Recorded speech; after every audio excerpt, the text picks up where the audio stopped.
అందరికీ నమస్కారం. అమ్మ మాట అమ్మాయి బాట ఛానల్కి స్వాగతం. కథ చెప్పుకుందామా? శ్రమ ఫలితం. ఒక దేశంలో ఒక పేద బ్రాహ్మణుడు ఉండేవాడు.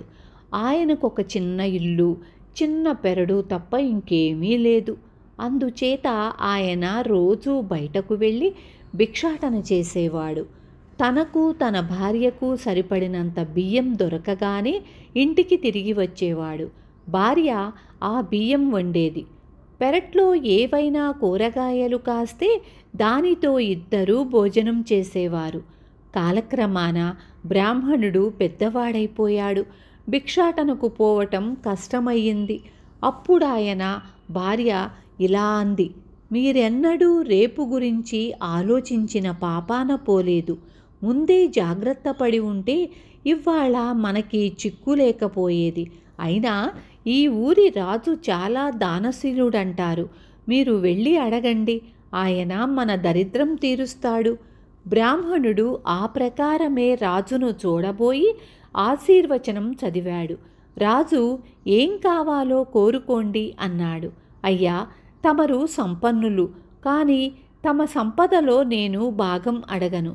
తాము శ్రమపడి సంపాదించినది తృణమో ఫణమో ఇప్పించండి అన్నాడు బ్రాహ్మణుడు.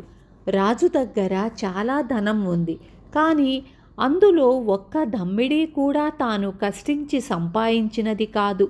ఈ బ్రాహ్మణుడికేమన్నా ఇవ్వాలంటే తాను కొత్తగా సంపాదించవలసిందే. రాజు బ్రాహ్మణుడితో, అయితే రేపు సాయంకాలం కనిపించండి అన్నాడు. బ్రాహ్మణుడు సరేనని వెళ్ళిపోయాడు. మర్నాడు ఉదయమే రాజు మాసిన బట్టలు కట్టుకుని కూలివాడిలాగా బయలుదేరాడు.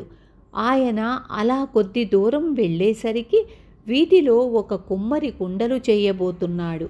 అయ్యా, నాకేమైనా పని ఇవ్వగలరా అని రాజు కుమ్మరిని అడిగాడు. పనికేం భాగ్యం, నేను సారె మీద కుండలు చేస్తాను, నువ్వు మట్టి కలుపు. పొద్దుకూకేదాకా పనిచేశావంటే 4 రూకలిస్తాను అన్నాడు కుమ్మరి. రాజు సరేనన్నాడు. కానీ ఆయనకు పని సరిగ్గా చేత కాలేదు. మట్టి తొక్కుతుంటే ఆయన కాళ్లకు చాలా బాధ కలిగింది. ఇదంతా గమనిస్తున్న కుమ్మరి, నీ వల్ల కూలి పని ఏమవుతుంది?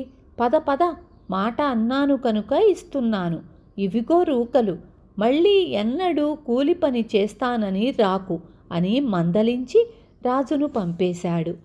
రమ్మన్న ప్రకారం బ్రాహ్మణుడు సాయంకాలం రాజును చూడవచ్చాడు. రాజు ఆయన చేతిలో 4 రూకలు పెట్టి, ఇదే నా శ్రమకు ఫలితం అన్నాడు. అదే నాకు 10,000 మహారాజా అని బ్రాహ్మణుడు రాజును హృదయపూర్వకంగా ఆశీర్వదించి వెళ్ళిపోయాడు.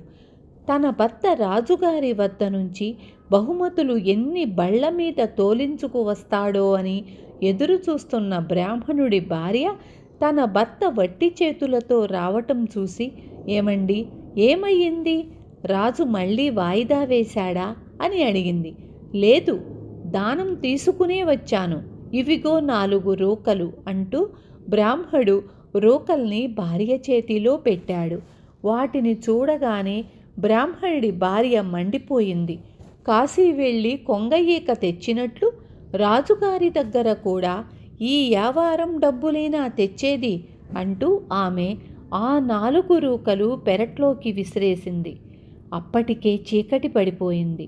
అందుచేత బ్రాహ్మణుడు వాటి కోసం మర్నాడు తెల్లవారి వెతుకుదామనుకున్నాడు. మర్నాడు ఎంత వెతికినా బ్రాహ్మణుడికి ఆ రూకలు దొరకలేదు. కానీ 4 అపూర్వమైన చిన్న మొక్కలు మాత్రం కనిపించాయి. చూస్తూ ఉండగానే ఆ 4 మొక్కలు అందంగా ఏపుగా పెరిగాయి. త్వరలోనే వాటికి కాయలు కాశాయి. బ్రాహ్మణుడు అతని భార్య ఆ కాయలు కోసి ఏ రుచిగా ఉంటాయో చూద్దామని వాటిని తరిగేసరికి కాయల నిండా ముత్యాలు కనిపించాయి. ఆ పేద దంపతులు తమ కళ్ళను తామే నమ్మలేకపోయారు. ఆ ముత్యాలను తీసుకుపోయి చూపితే వర్తకులు అవి మేలురకం ముత్యాలే అన్నారు. ఇంతకాలానికి ఆ పేద దంపతుల దరిద్రం తీరిపోయింది. 4 చెట్లు ఎడతెగకుండా కల్పవృక్షాల్లాగా పళ్ళు కాస్తూ ఉండటం చేత వారు ప్రతిరోజు ఆ పళ్లను ఊళ్ళో అందరికీ దానం చెయ్యసాగారు.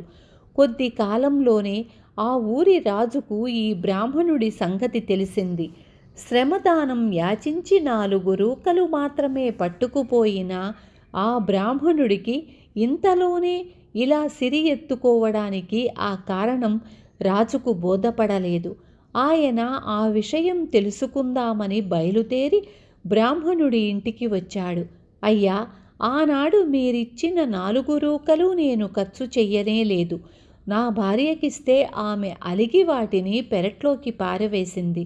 మర్నాడు అవి దొరకలేదు, కానీ ఈ వింత చెట్లు మొలిచాయి.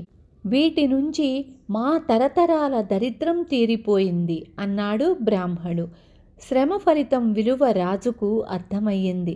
ఆనాటి నుంచి తానే కాక తన ప్రజలంతా శ్రమ ఫలితంపై జీవించాలని రాజు శాసనం చేశాడు. విన్నారు కదా. రేపు మళ్ళీ ఇంకొక మంచి కథతో మీ ముందుకొస్తాను.